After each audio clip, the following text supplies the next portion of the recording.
मैंने प्रेस वार्ता जो किया है उसके पीछे उद्देश्य है कि बिहार का विकास। लोक आंदोलन न्यास की मैं कार्याध्यक्ष हूँ। कल्पना इनामदार मेरा नाम है। मैं महाराष्ट्र की मुंबई की रहने वाली हूँ।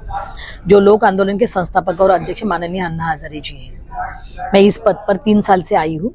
3 साल तक मैंने भारत भ्रमण किया। भारत भ्रमण करने के बाद आज 1 साल में बिहार में लगातार आ रही हूँ। बहुत सारे जिले घूम रही हूँ। यहाँ पे अन्ना जी के बहुत सारे कार्यकर्ता हैं, उनको मिल रही हूँ। उनके माध्यम से मैं लोगों से बातचीत भी कर रही हूँ। यहाँ पे सबसे बड़ा मुद्दा है बेरोजगारी और भुखमरी। बहुत सारे ऐसे गांव है जो एक ही टाइम खाना खाते हैं, ये भी मैंने देखा है।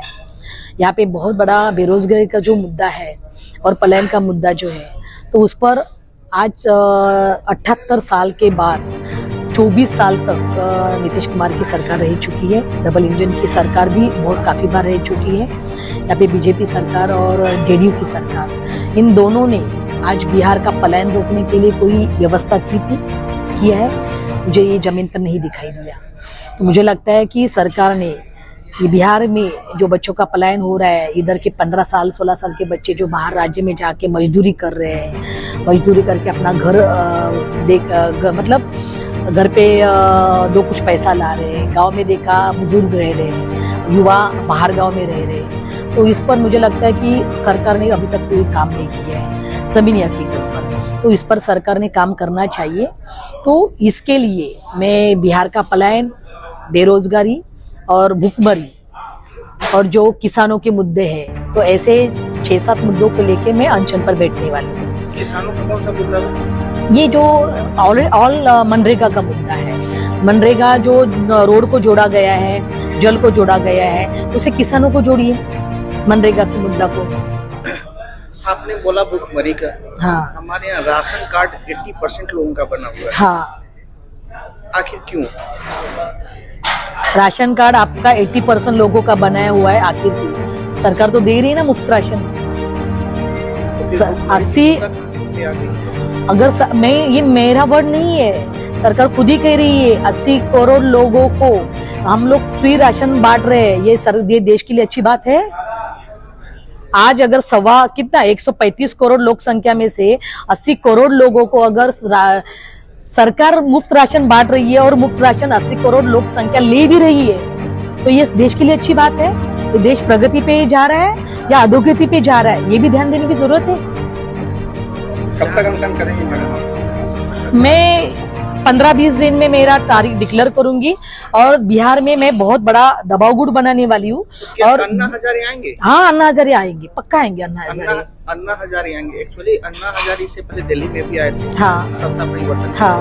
जब केजरीवाल कुछ गलत करने लगे वो नाखुश भी हुए। हाँ। तो फिर उस नाखुशी को व्यक्त करने के लिए अन्ना हजारे दिल्ली अनशन दोबारा क्यों नहीं किए? ना दोबारा 2018 में अनशन हुआ, 2019 में अनशन हुआ, आप लोगों ने छापा नहीं, वो बात अलग है। 2020 में लगा मार्च में।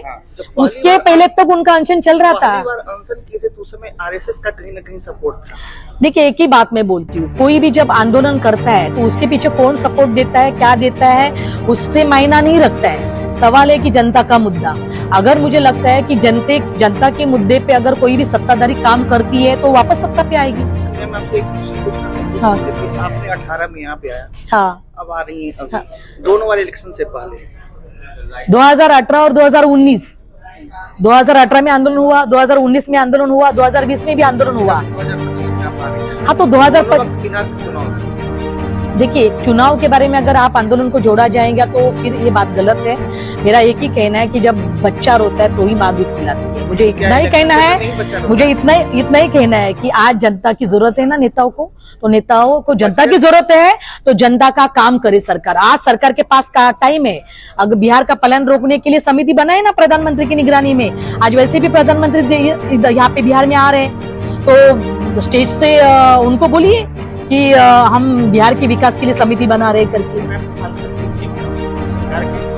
देखिए, कोई भी आंदोलन सरकार के खिलाफ ही होता है, विपक्ष के खिलाफ तो होता नहीं है। बिहार सरकार या भारत सरकार जनता के हित में। देखिए, ये मेरा आंदोलन दोनों के खिलाफ होगा, केंद्र सरकार के खिलाफ भी होगा और राज्य सरकार के खिलाफ भी होगा। क्योंकि मेरे पास मैंने सबको आह्वान किया है, सबको निवेदन किया है कि बिहार का विकास जो चाहता है वो मेरे साथ जुड़े। क्या ये पॉलिटिकल मुद्दा बनेगा? ये पॉलिटिकल मुद्दा जिनको बनाना है वो बनाए, मुझे उसे कोई लेना देना नहीं है। जनता की आवाज सुनती तो शायद आज बिहार का पलायन रुक जाता। आज 15-15, 16-16 साल के बिहार के बच्चे वहां पे जाके काम कर रहे हैं। आप देखिए ना आज क्राइम रेट कितना बढ़ रहा है बिहार में, वो भी तो देखिए। पलायन तो ऑल ओवर इंडिया से, ऑल ओवर इंडिया से है, बात बराबर है। आप मुझे बताइए कि बिहार में कौन से महाराष्ट्र के बच्चे आके काम करे, दिखाइए आप मुझे, बहुत लोग हैं, दिखाइए ना। मजदूर बन के आए हैं, नहीं मजदूर बन जाए, नौकरी में मजदूर। देखिए नौकरी बात अलग होती है, सरकारी नौकरियां अलग होती है। आज मजदूर, आज बिहार के युवा आज शिक्षा छोड़ के मजदूर बनते हैं। आज यहाँ पे डिग्री लेने के बावजूद भी बाहर जाके मजदूर बन रहे। क्यों बन रहे? यहाँ के IAS IPS भी जाते हैं बाहर। देखिए IAS IPS कितने हैं मुझे पता है कि यहाँ से ज्यादा IAS और IPS निकल रहे हैं। क्यों IAS और IPS निकल रहे? क्योंकि वो भी चाहते हैं कि देश में कुछ तरक्की करे। शिक्षा का स्तर तो अच्छा है, तब ना IAS IPS बन रहे हैं। बात बराबर है सर, लेकिन आप मुझे ये भी बताइए ना कि हर टाइम बिहार में ही शिक्षा के ऊपर आंदोलन हो रहा है। कहाँ शिक्षा के ऊपर आंदोलन हो रहा है? अरे बहुत सारे हुए जेपी के बाद। नहीं, बिहार में शिक्षा के ऊपर आंदोलन नहीं हुए। देखिए आज करप्शन शिक्षा के ऊपर, मतलब मेरा यही कहना है कि जो नहीं, देखिए शिक्षा में करप्शन हो रहा है ना, उसी के लिए आंदोलन, मतलब आंदोलन हो ही रहे ना। एग्जाम में करप्शन के लिए हो रहे हैं, शिक्षा में नहीं हो रहे हैं। देखिए आज शिक्षा का स्तर कहाँ है, आज स्वास्थ्य का स्तर कहाँ पे है, आप मुझे बताइए ना। अगर मुझे लगता है कि सरकार अगर चाहती है कि बिहार के बच्चे, बिहार के सारे मेडिकल कॉलेज खुले हैं। देखिए मेडिकल कॉलेज सब जगह ऐसा नहीं है, लेकिन मेडिकल कॉलेज बिहार में खुल रहे तो यहाँ का युवा बाहर क्यों जा रहा है, मुझे इसका रीजन बताइए। मैम आपने कई मुद्दों को कई बेरोजगारी फैलाया, तो सरकार इस सभी को रोकने में नाकाम रही है। देखिए पलायन के ऊपर तो नाकामयाब हुई है सरकार। मैं राज्य सरकार की बात बोल रही हूँ, मैं पलायन के मुद्दे पे। और केंद्र सरकार आज इतने बार डबल इंजन की सरकार तो रह चुकी है ना, तो केंद्र सरकार ने कभी बिहार सरकार के साथ रह के कोई कमेटी बनाई है बिहार के विकास के लिए? आप मुझे बताइए। अगर आप मुझे बताए तो मैं नहीं आंदोलन करूंगी। विदेशों से तो फेरियां लगा करके भेजा गया है इंडिया में। किसको? उसको रोकना तो केंद्र सरकार का काम है। क्या मैं समझी नहीं। अमेरिका के भारतीय लोगों को जो भेजा गया था, हाँ, उसपे भी तो केंद्र सरकार को रोकना चाहिए था। तो केंद्र सरकार रोकना चाहिए, केंद्र सरकार कहाँ रोक रही है? केंद्र सरकार भी नाकामयाब है। आज आप मुझे बताइए ना कि किसानों के लिए क्या, आज कितना किसानों का 1 साल आंदोलन चला, क्या हासिल क्या किया, क्या हुआ?